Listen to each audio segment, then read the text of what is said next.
이어서 바른 시각으로 보는 바른경제 한남대 글로벌 IT 경영학과 강신철 교수와 함께하겠습니다. 어서 오십시오, 교수님. 예, 안녕하세요. 예, 자유무역협정 FTA라고 하잖아요. 네. 예, 근데 이제 RCEP이라고 해서 네. 새로운 또 무역기구가 탄생되는 것 같습니다. 지금 한국을 포함한 15개국이 참여하는 것으로 전해지고 있지 않습니까? 예. 예, 이게 RCEP이 뭔지 좀 오늘 살펴봐야 될 텐데 이게 경제 용어들이 다 이렇게 영어를 약자로 이렇게 축약을 해놔서요. 참 그러게요. 어렵습니다. 길어요. 좀 먼저 풀어주셔야 될 것 같습니다. 이게 리저널 이코노미 컴프레hen시브 파트너십의 약자인데요. 예, 영내 포괄적 경제 동반자 협정이다. 이렇게 긴 용어입니다. 예, 그러니까 한국을 비롯해서 중국, 일본, 호주, 뉴질랜드처럼 아시아 호주 지역 15개 국가들이 관세 장벽을 없애고 자유무역을 하자는 취지로 예. 만든 다자간 국제경제협력기구죠. 자유무역협정 그러니까 FTA는 전 세계 국가를 대상으로 하지만 네. 이건 일부 지역을 대상으로 해서 네. 예, 자유무역협정을 하자라는 것이 이제 RCEP이다 이렇게 이해하면 되겠군요. 예. 예. 지금 RCEP이 FTA 말고는 국제경제협력기구로서는 규모가 가장 크다면서요. 네. 참가국의 그 무역 규모가 전 세계 무역의 28.7%나 차지하고 예. 인구수 면에서나 GDP 규모로도 전 세계 30% 가까이 차지한다고 하니까 최대의 그 영내 FTA 블록이 이제 출범한 것이죠. 예. 아시아 호주 지역이니까 당연히 우리로서는 여러 가지 경제적 기대 효과를 또 바라보고 있지 않을까 싶거든요. 우리가 기대하고 있는 효과는 뭐가 있을까요? 우선 경제 영토가 확장되는 효과를 기대할 수 있는데요. 예. 특히 일본이 유일하게 우리나라와 이제 FTA를 맺지 않은 나라인데 일본이 이제 RCEP에 가입함으로써 일본과 FTA를 맺는 효과를 볼 수 있게 됐습니다. 이로써 이제 한국은 미국, 중국, 일본, EU 등 세계 주요 경제대국들과 모두 자유무역 협정을 맺은 국가가 됐습니다. RCEP 가입 국가 간 무역 장벽을 낮추기 위한 협정인 만큼 국가별 최대 94.5%까지 관세가 낮아진다는 것이 가장 큰 효과고요. 예. 품목별 관세를 추가로 없앰으로써 이제 관세 철폐율이 2007년에 발효된 한국 아세안 그 FTA 관세 철폐율인 79 내지 89.4%보다도 최대 10%포인트 높아진다는 것도 큰 특징 중에 하나입니다. 예. 94.5%까지 관세가 낮아지면 관세가 거의 없다고 그렇죠. 해도 아예 없어지는 나라들도 있다는 얘기죠. 과언이 아니지 않을까 싶은데 네. 이렇게 관세 장벽이 낮아지면 당장 이제 무역에는 수출하는 데는 좀 어느 정도 기대하는 효과들이 있지 않겠습니까? 그렇죠. 수출 수입이 다 이제 늘어나겠죠. 그렇죠. 이제. 예. 그러니까 품목별로 보면은 인도네시아, 필리핀, 태국이 안전벨트나 에어백, 그 휠 등 자동차 부품에 대한 관세를 아예 철폐했고요. 인도네시아의 경우에도 자동차 부품에 대해서 최대 40%의 관세를 지금까지 매겼었는데 이것도 아예 없앴습니다. 그 현대차가 인도네시아에서 완성차 공장을 지금 건설 중인데 자동차 부품에 대한 관세가 이제 없어지면 현지 가격 경쟁력이 높아지면서 국내 부품 업체의 수출도 늘어날 것으로 예상됩니다. 예. 일부 국가에서는 그러니까 화물차나 그 소형차에 대한 관세도 철폐가 됐습니다. 이처럼 그 수출 증대 효과를 볼 것으로 예상되는 업종은 주로 자동차와 자동차 부품 그리고 철강 산업이고 섬유 기계와 같은 중소기업 품목도 혜택을 입을 것으로 예상이 됩니다. 예. 코로나 방역을 위한 그 의료 위생용품 수출도 늘어날 것으로 예상되는데요. 그 밖에도 우리나라 수출 유망 품목인 소주 막걸리나 사과, 배 그리고 딸기와 같은 품목은 시장 접근성이 훨씬 좋아질 것으로 예상이 됩니다. 예. 그 대외경제정책연구원 보고서에 의하면은 관세가 감축됨에 따라서 한국의 실질 GDP가 0.51% 증가하고 소비자한테는 약 54억 7천만 달러 정도의 가격이나 효과가 돌아갈 것으로 예상되고 있습니다. 예. 이렇게 이제 수출 증대 효과도 기대를 할 수가 있고요. 네. 상품뿐만 아니라 눈에 보이지 않는 여러 가지 서비스라든지 지적재산권이라든지 예. 이런 부분도 이 원활하게 이 관세 장벽 없이 국가 간 이동이 될 수 있는 거잖아요. 그렇죠. 그러니까 불법적으로 이루어졌던 그런 그 상표 등록권 같고 이런 것들 침해 사례들이 이제 많이 사라지게 되는데요. 예. 우리 기업들의 그 상표를 선점하기 위한 상표 브로커들의 출원을 막을 수 있게 될 것이고요. 기술 협력 등 그 여러 세부 분야에서 혜택을 볼 수 있을 것으로 기대하고 있습니다. 그 필리핀, 태국, 인도네시아는 온라인 게임이나 애니메이션, 음반 녹음, 영화 제작, 배급, 상영들을 추가로 개방을 해서 아세안에 대한 한류 확산 여건이 좋아질 것이 예상됩니다. 예. 수출 기업의 행정 절차도 간소화될 것으로 보이는데요. 그간 수출 기업은 각기 다른 그 FTA 기준에 따라서 원산지 서류를 이제 준비해야 했지만 통일된 기준이 적용되면서 특히 중소기업의 행정 편의가 높아질 것으로 예상됩니다. 예. 근데 이 자유무역협정이라는 게 어떻게 보면 좀 양날의 칼이잖아요. 네. 예. 수출의 기회가 확대되는 측면에서는 뭐 긍정적이지만 이게 자칫 국내 산업을 또 위축시킬 수 있는 그런 우려도 있지 않습니까? 특히나 농업 같은. 농수산물. 예. 예.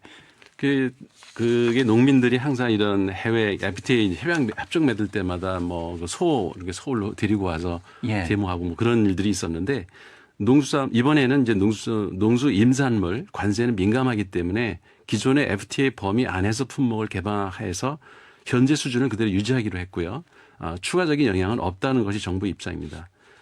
우리 핵심 민감 품목인 그 쌀, 마늘, 양파, 고추와 같은 농산물과 그 수입액이 큰 품목인 새우, 오징어, 돔, 방어와 같은 수산물을 양어 제외 품목으로 보호를 하고 있고요. 예. 일부 개방 품목도 관세 인하폭을 대폭 최소화하든지 관세 철폐 기간을 이제 최대한 늘리는 방법으로 협정을 맺었습니다. 예.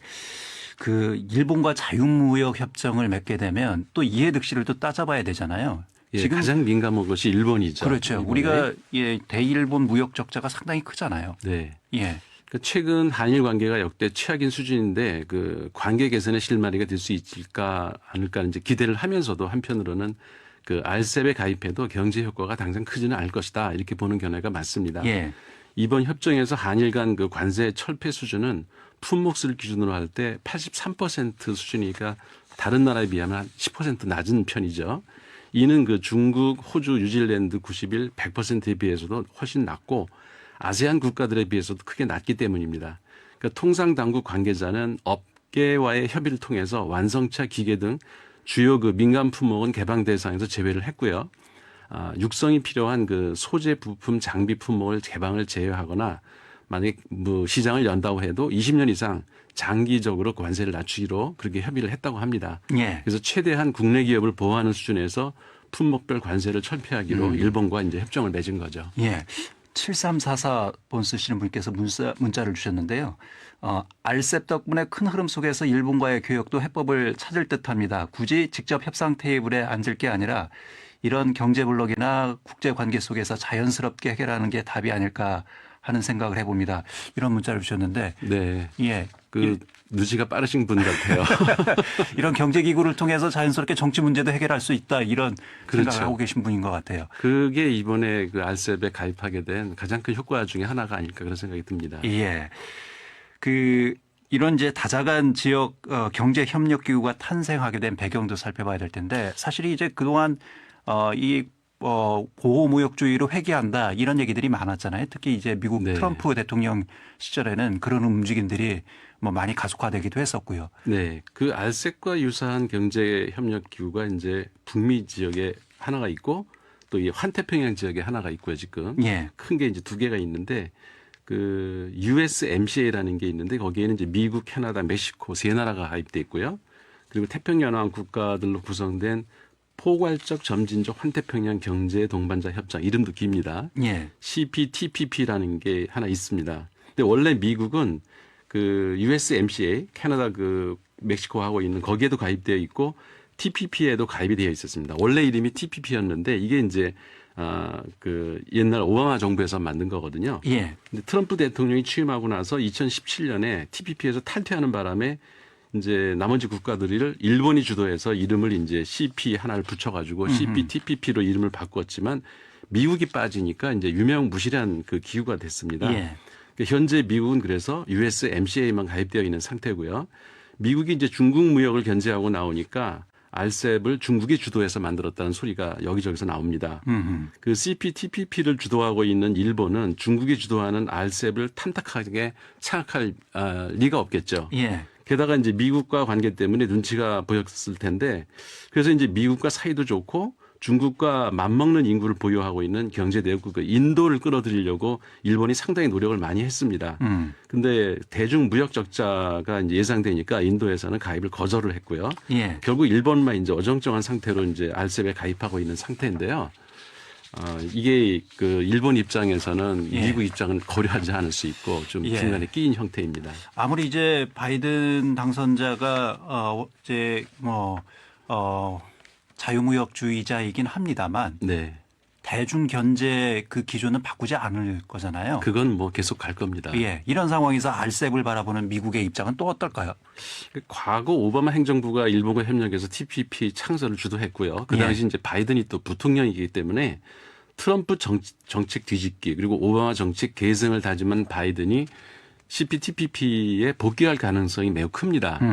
그 바이든은 동맹국가 연대를 강화하고 이제 국제 공조 체제를 복원시키겠다고 선거 과정에서 계속 선언을 했기 때문에 CPTPP에 복귀해서 가입국을 더 확대하든지 이게 만약에 여의치 않으면은 아예 제2의 TPP를 만들 공산도 있습니다. 예. 그럼 우리나라는 어떻게 해야 될까? 이게 미국의 또 통상 압력이 또 있지 않을까? 압박이 있지 않을까? 당연히 그렇게 요구를 하고 들어올 겁니다. 예. 우리는 사실 이게 미국, 중국 간의 사이에 껴서 예. 어디를 이렇게 선택하는 이제 문제가 생길 텐데 사실 이번에 그 알셉에 가입된 국가들 보면은 15개 국가 가운데 7개 국가가 양쪽에 다 가입돼 있거든요. 예. 그걸 보면 뭐 한국도 양쪽에 다 가입해도 문제가 없을 것 같아서 정치 경제적 입장에서는 예. 그냥 CPTPP에 가입한다고 해도 아무 무리가 없을 것으로 예상이 됩니다. 예. 알겠습니다. 자, 바른경제 지금까지 한남대 글로벌 IT 경영학과 강신철 교수와 함께 알셉에 대해서 살펴봤습니다. 고맙습니다, 교수님. 예, 감사합니다. 대전, 세종, 충남, 대세남의 오늘을 심도 있게 짚어보는 시간. 여러분께서는 지금 김현선 아나운서가 진행하는 KBS 대전 라디오 5시엔 대세남을 듣고 계십니다.